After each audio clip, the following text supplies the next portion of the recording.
Hi, I'm Colin from Tyne Valley Motorhomes, and this is the handover of a Chausson First Line 630. So as we start with walk around on the driver's side of the vehicle first, the first point you get to is your Lpg Looker. So this is liquid petroleum gas, and this is where your gas bottle lives. And you can get one 6 kilogram propane in if you run on propane, or you can fit an 11 kilogram gas slow, which is the refillable bottle. So I don't know what you're having, but some people just have the normal bottle. So once you get a normal 6 kilogram bottle on board, you'd use the straps and strap the bottle top and bottom into place so that it doesn't move around when you're driving, like so. So strap it in top and bottom. To connect the pigtail, which is this one here, to the bottle, it's a left hand thread with it being gas. You will need an adjustable spanner or a gas spanner to nip it up and then turn it on and off from the top of the bottle. Always make sure that you turn it off before you do start traveling, so if you are involved in any road collision, it's safer and it's going to cause no harm to anybody if the bottle's turned off. And all your lockers open with this little habitation key here, as well as the habitation door. You've got your two fridge vents, your awning light and your awning. And then you do have your waste water, so this is anything that you put down a plug hole, so shower water, hand-based water, dishes water, cups of tea, anything goes into a separate holding tank. You pull the lever and you'll see it come out underneath the vehicle. So normally on the way out of your site, you'd pull over the waste disposal point, drive as close to it or drive on top of it, pull it open, as you wouldn't want to be driving around with the added weight of wastewater on board, because there's no need for it. And in the winter you want to make sure this is fully drained down and left open so that no water freezes in this tank. WC cassette toilet again opens with the same key. Pinch it to open. So coming further along, you've got your WC, which is a cassette toilet, which opens with the same key. So pinch to open the locker, and then to get the cassette out, first of all you need to make sure that the blade is not engaged, as the mechanism will hold the cassette in, which I'll show you more inside, but at present it's not. So you'd lift the orange handle, slide the cassette free of the vehicle. You've got some wheels so you can drag it round to your waste disposal point, which is normally beside your toilet block, shower block. And then empty, remove the grey cap, press the button, tip out. Once you've tipped it out, put some water in, give it a rinse, tip out again. And then what you can do is, to fill with chemical, use this as a cap full, so 120 millilitres of the blue or the green into here, and it's good to go back into the vehicle.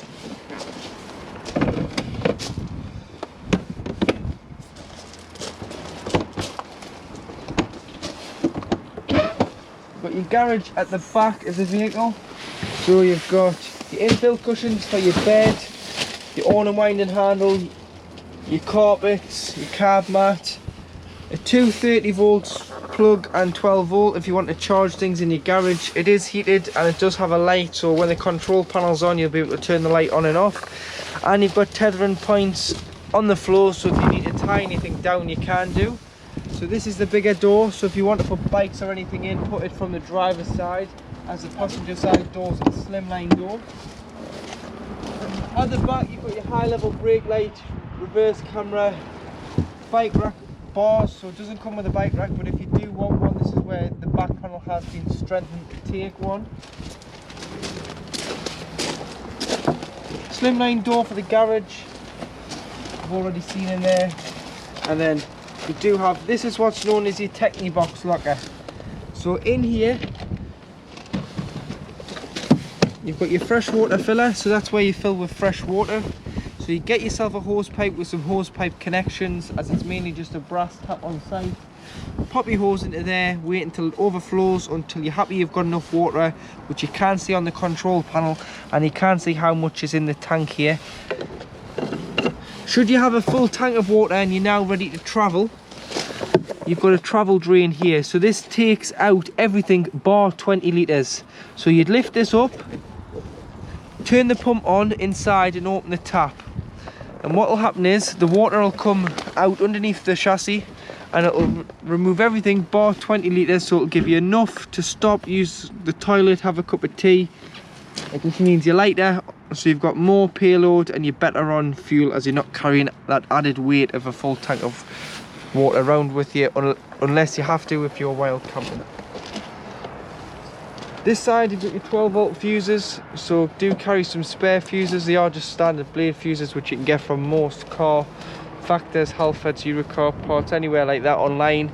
And then here you do have your main trips on 240 volt. To get the remaining 20 litres out, or if you just want to drain the whole thing off in the winter, if you're not using it, so you do, or if you've taken on contaminated water, you need to get underneath the vehicle. This tells you that the waste, the fresh dumps underneath the vehicle. So underneath you've got this 25 or 15 mil, sorry, plumber's push fit end on the end of a blue hose.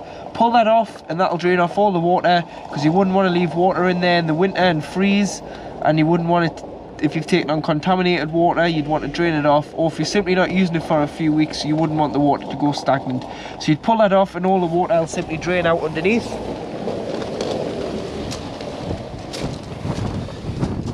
To hook the vehicle up, so you get your hooker bleed, lift the collar, lift the flap on the vehicle and hook up the vehicle.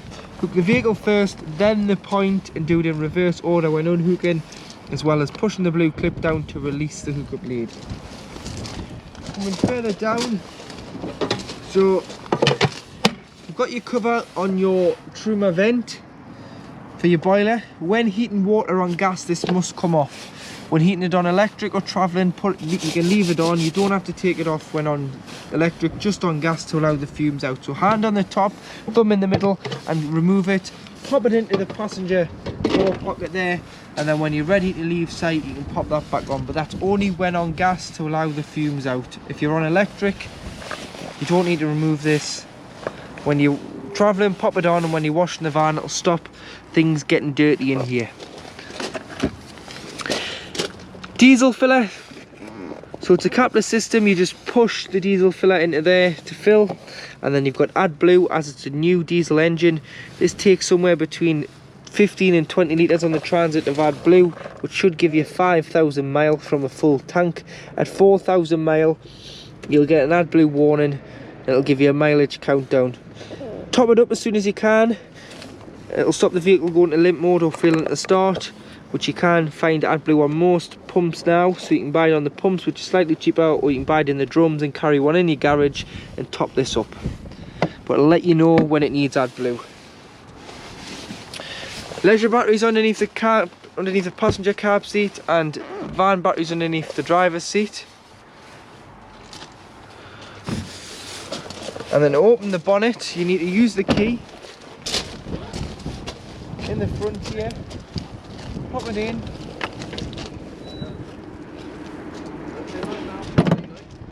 Turn to the left to pop the bonnet, turn to the right to release the bonnet. And then you've got all your fluids, so you've got your screen wash, your brake fluid, your oil filler, your oil dipstick, your coolant, and then for giving or receiving a jump start, positive onto there and negative onto the side of the engine hoist, as the battery is underneath the cab floor. And then you've got your weight plate here, so 3.5 ton gross vehicle weight, 3.5 ton train weight. You can tow 2 ton with a Ford, but at present you can't. You need to get a tow bar through your local Chausson dealer, and then you'll be able to change your V55 logbook to say that you've got a towing weight and a weight plate, so that if you do get stopped you can prove that you have a towing weight. If you get stopped with this, you haven't got one, you're illegal. All you need is a tow bar through your Chausson dealer, as this doesn't void your warranty. If you put a tow bar anywhere else, it's illegal and it voids your warranty. So this is your 12 volt control panel. So if you're hooked up, you'll get this little green light here, which means that you're hooked up on mains to 30 volt. If you aren't, then you are just using 12 volt off your leisure battery. With your master switch in the top left hand corner to turn the vehicle on and off. And then next to it you do have your master switch for your lights, which are all then individually switched around the vehicle. Followed by your pump. So you must turn your pump on to pressurise your taps, toilet, shower. Otherwise you won't get any pressurised water through the taps, toilet or shower. Make sure that you've got enough water on board before you turn this on, because you can burn the motor out if there isn't any water on board and you turning the pump on, because the motor's kicking in. You've got your awning light, which is the end one on the far right hand side, which is the light on the outside of the vehicle. And then these correspond with these buttons here. So you've got one of the trailer, which is your leisure battery reading. One of the truck, which is your engine battery reading. And then you've got your fresh water reading. So there we've got just over half a tank of fresh water, 2 bars from full. When that goes red, it means the fresh water is ready to top back up. And when you get a red line here, it means your waste is full. So it is now time to empty your waste from behind the back driver's wheel. Webasto Smart Control. So you've got to make sure that you've got a quarter of a tank of diesel or more in the system for the diesel heater to work, because they're on different levels from the engine intake to the heater intake. And you'd simply press the button, turn it on, press it again, wait until it goes green, adjust the temperature, press enter, and there you go, the heater's working. So it's working to 25 degrees there. You can adjust the temperature right the way up to 35. But do make sure that you've got a quarter of a tank of diesel or more for the diesel heater to work. And you can have this on when travelling to heat the passengers in the back, or just to preheat the motorhome before you stop. So to operate your Dometic, or should I say Thetford fridge, so you've got a large fridge and a separate freezer box. The main controls through the middle here, so you press to turn on and off on the button here.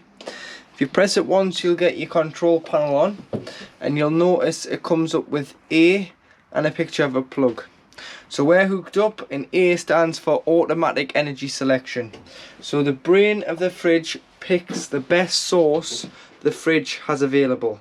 So at present, obviously we're hooked up, we've got gas on board. It's known not to waste the gas, and it's gone to the mains 230 volt. If I was to take the hookup out, it would switch over to gas and self-ignite.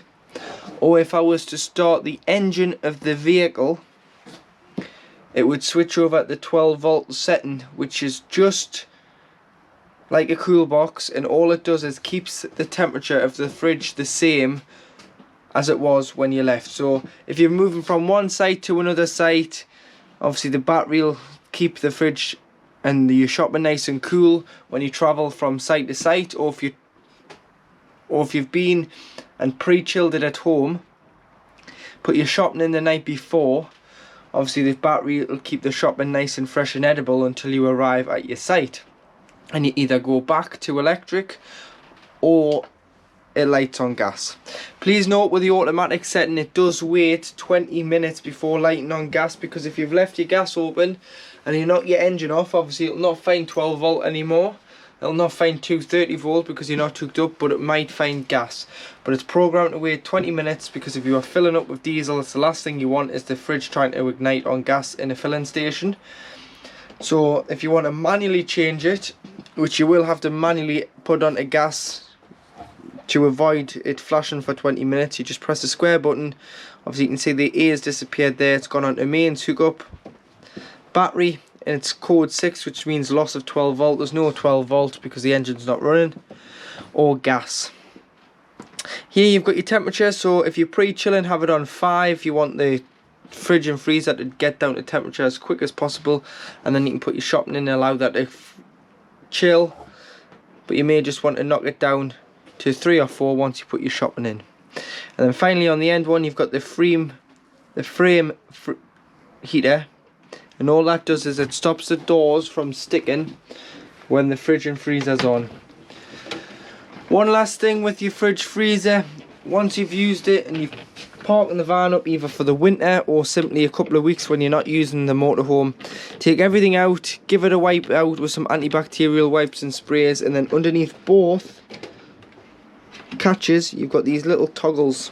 All they do is keep the doors ajar to stop mold and bacteria from forming when the fridge and freezer is closed. So don't close the doors, leave them open, because you will get smells in your van.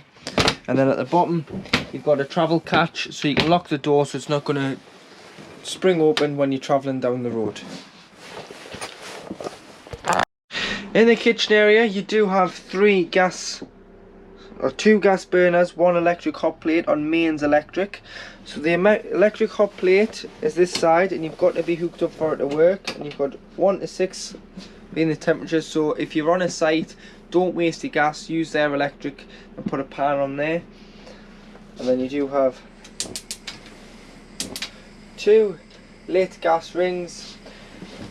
Once you have had the hob on, if you allow it to cool down before you put the hood down, because you can shatter the glass if it's too warm.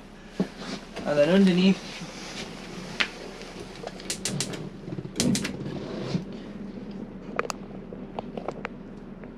you've got your grill, and underneath your grill you've got your oven. You may want to remove your oven shelf and grill pan when travelling, as they can rattle a bit, or wrap them up in a tea towel just to stop the vibration when on the road. Storage drawer underneath the oven.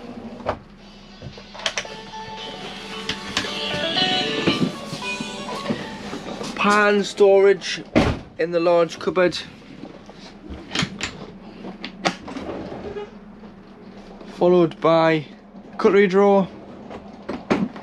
And then you do have your switches for your drop down beds, electric table, 230 volt socket, and 2 USBs, the bottom one being the higher ampage charging lead. So you've got a 2.1 amp and you've got a 1 amp, so that's a twin USB charging port.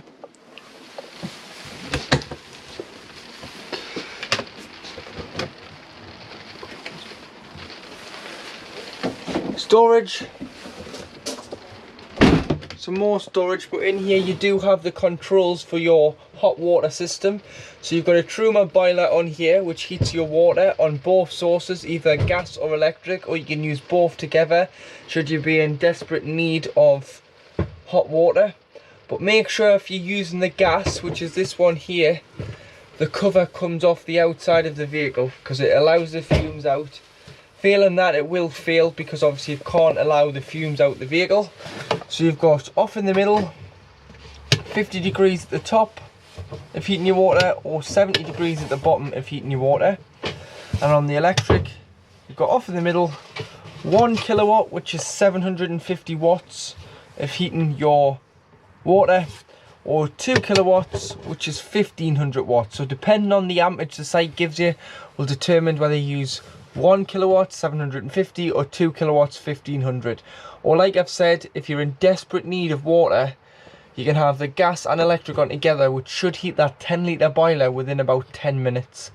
But if you're on a site, don't waste your gas, because you've paid your site fees after all, so use their electric. If you want to get a red light on here, it means one or two things. It means either the cover's been left on, you need to go and take the cover off, blow into the gas vent just to eliminate any gases, and then click it back on, or your gas is turned off, or your gas has run out. Across the back of the vehicle you do have your large washroom.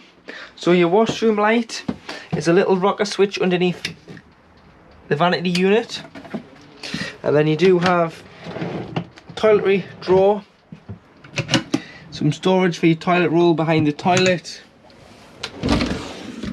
sliding mirror with toiletry shelving, and then you can open the window by pressing the tabs in, pushing it out, push it all the way out to bring it in on the stairs. And then you do have fly screen, blackout blind, pinch the two to depart the two, and then you can get access to opening your window. To operate your Thetford toilet, you need to make sure that the pump's on to pressurise the water, because it is a freshwater feed for the toilet. So this blue button behind you would press, that's your flush. So put a little bit of water in the toilet first, just to lubricate the seal between the cassette and the bowl of the toilet. And then before you use it, you want to open the blade. So the blade is this grey lever here, so push it away from you, push it to the right. It's opened the cassette. You can now use the toilet, everything's going to go into the cassette. And then what you would do is, after use, flush the toilet again by pressing the blue button.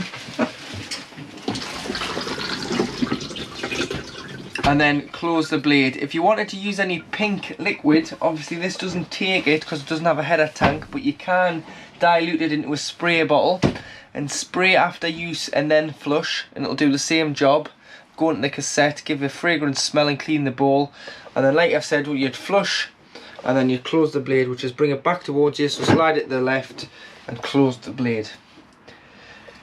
Do it in that routine, and then once the cassette indicates that it is full, which it will, the picture of a cassette here, there'll be a red light. If you've done it in that routine, the blade will be closed, the mechanism will not be engaged, you'll be able to go outside and slide the cassette out the vehicle. If it was to be opened, the cassette will not move, you'll know what you've done and you'll need to come back and shut the blade. But just shut it after use, it'll stop the smells and it'll stop any spillages from the cassette.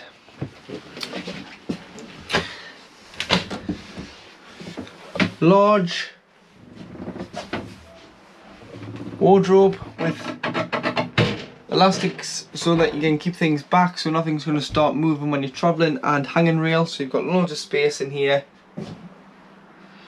And then underneath you've got access to the garage, so if it's wet you don't have to go outside, or if you've got dogs, you might want to put their beds in the garage and then you can just let them come in and out, because it is heated, has 12 volt in there and 230 and a light, so you might want to put them in there and then you can close it off on an evening. Or you just might want to gain access for your items in the garage. 2 straps on each shower door to keep the doors closed whilst you travel, to stop them clattering about. And then with a shower head, we always recommend that you disconnect the shower head when winterizing the vehicle and lie the shower tray or the shower hose in the shower tray even, just to stop any water from coiling up and then potentially freezing, and then leave throughout the vehicle the mixer taps open.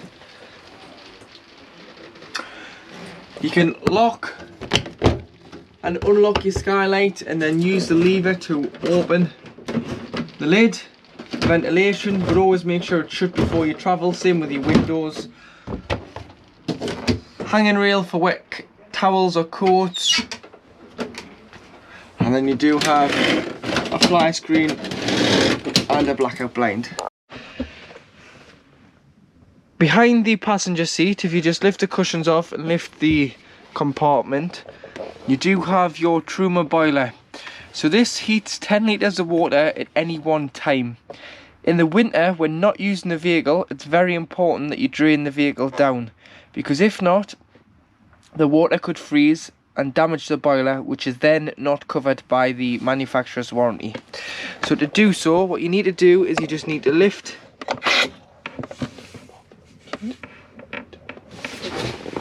make sure that the pump's off, come in with no power on, and then just lift this up. This is your isolation valve, so this will drain the vehicle down. 10 litres of water from that boiler will then drain directly out underneath the chassis. Leave the valve in the open position, which is the stood up position, during the time you've got the vehicle stood up. Open all your taps throughout the vehicle, remove your shower head from your shower hose and lie that in the shower tray just to stop any water from coiling up in there. And then when you're ready to reuse the vehicle, shut your valve like so, assemble the taps, assemble the shower head, Put your bung on your fresh water, because that would have been off to drain your fresh water tank off. Shut your waste and fill the vehicle via a hose pipe with water. Then put the pump on, then go to the cold side of the tap. You'll get a pressurised cold water feed straight away because it's drawn in from the fresh tank via the pump straight to the tap. Go to the hot side, it'll cough, splutter, make all sorts of noises, and what it's doing is it's transferring it from the tank underneath the van via the pump into here, filling that with 10 litres of water until you get a free flow of water from the hot side. This is when you know that your system is then primed. Once you've done one tap, do them all, and then your system will be primed for the season. But remember, drain it down, because if not, you are in for an expensive repair bill. So to work your smart lounge, so if you remove all your cushions, you've got a fold up seat underneath both sides of the lounge. So hold the black knob back and release the seat. You'll notice you've got ISOFIX points if you're putting children's car seats, grandchildren car seats on there. And then you'd use the base cushion.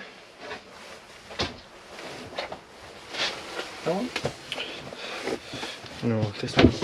Use the base cushion as the base, like so, and then use the backrest in here. Feed the belt through. You've got your buckle down here, so just feel for your buckle, and then you do have a full-size travelling seat for a child or an adult. And then this section here, when you're not using it, you can have it like so, but when you are using it, you'll need the footwell for the passenger. Just push it back, and then there you have another belted seat. So you've got 4 belted seats, as this is a 4-berth. So to make the lounge into a bed, you'll need to use the Infill Cushions, which here they are. So we'll show you how to make the bed up. So first of all, you need to drop the table.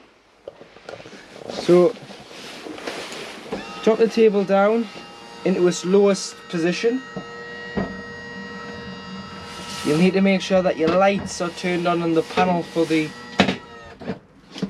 table and the bed to work. Then what you want to do is pull the extension out and fold the table over and push the table right to the front behind the passenger and driver's seat. You've got 2 cushions. Cushion with a hard back without the leg on goes in first. Goes right to the front of the vehicle, and you want to wedge it in and push it in. Then you want to get your next cushion with the leg, which hangs off the table, that's why it's got the leg on. Push it in, fold the leg down and pop it here. And there you have your double bed beneath your 2 single drop down. To operate your single drop down beds on the 630 first line, 2 switches, one at the front, one at the back. You can either bring the bed right the way down into its lowest position,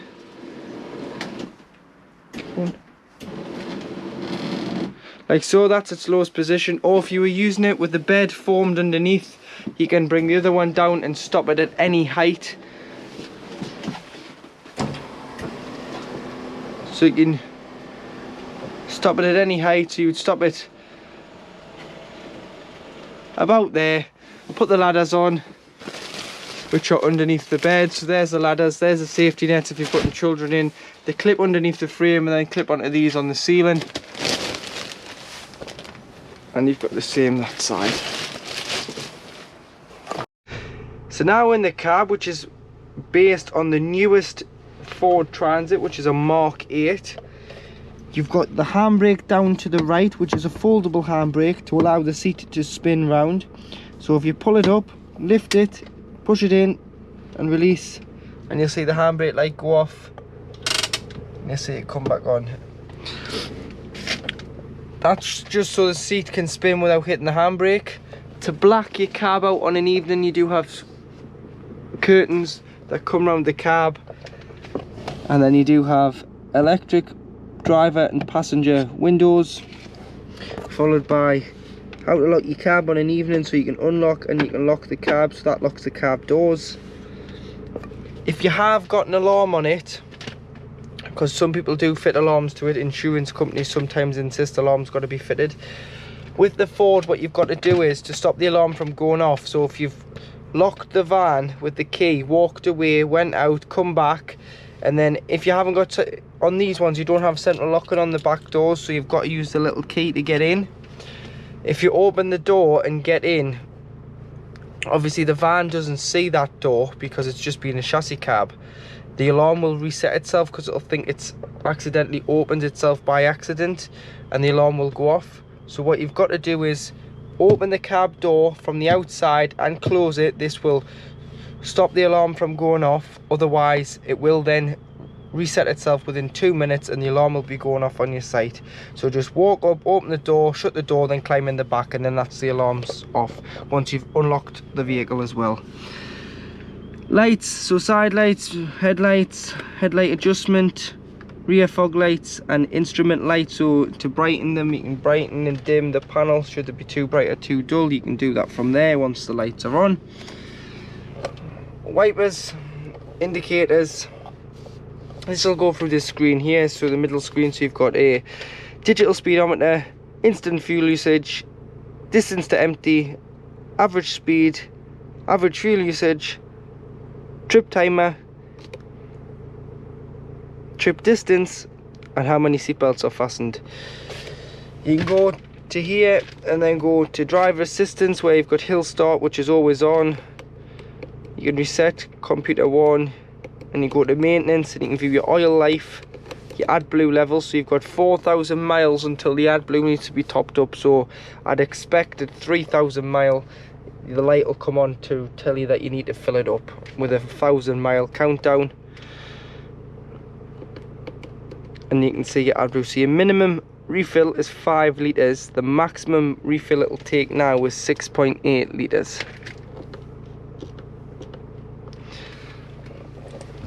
This side you've got your volume and your mute, voice command. You can answer and decline a call or skip the radio channels, tracks or media.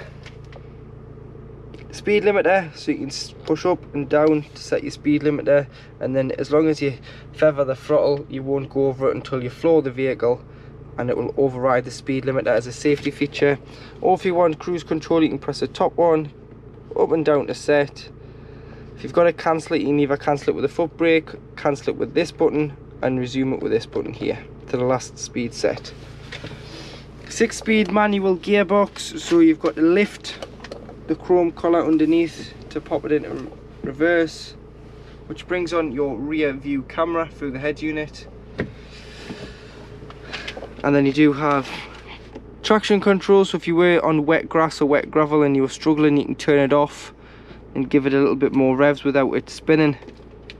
And you've got mode, so normal or eco, so you can flick between this. What I've heard from previous customers is if you leave it in normal, get up to speed, and then once you're at speed, put on the eco, it'll save a bit of diesel and give you better instant consumption in miles per gallon. And then when you're ready to overtake, knock it out of eco, put it back into normal, get back up to speed, overtake what you need to, then put it back into eco, because if not, eco will only limit you to about 71 miles an hour. So if you need to overtake anything, you may have to put it back into normal to allow it to pick up more speed, because it doesn't use all of its brake horsepower in eco. Fan speed, temperature, on and off, heated mirrors, demist to the screen, face, feet, recirculation and aircon.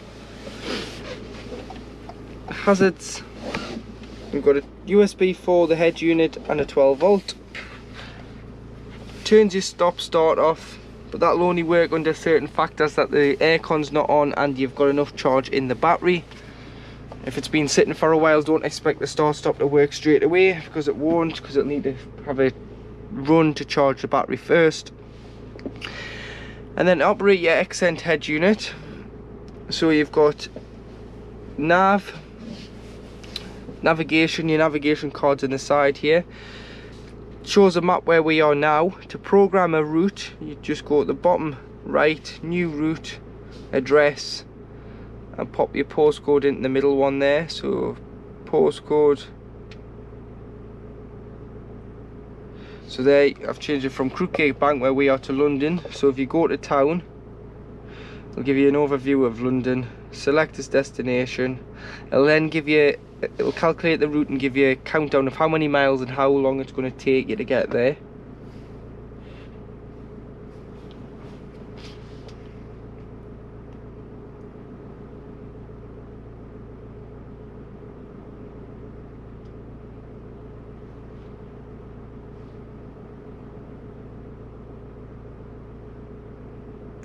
So you select, so start navigation, and there it started navigation to London. Once you've used it, when you go back into new route, before you select address, it should show you all your previous destinations. You've got a radio which is FM, but you'd use DAB because it does have a DAB radio. So you've got all your files here. So you've got your local stations, your national stations, your national stations and your BBC stations. You can press preset and save 6 of your favourite DAB stations, or you can click back over to FM if you're struggling to get a signal on DAB.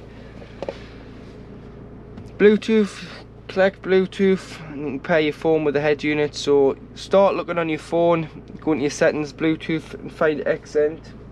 Click on accent, you want to pair with it, it'll come up, do you want to pair with Callum's iPhone, press pair. And then it'll ask you if you want to download your contacts. Just press allow and it'll save all your contacts. And then what you can do is you can press the music icon if you're using Apple CarPlay, Apple Music, sorry, Spotify, YouTube.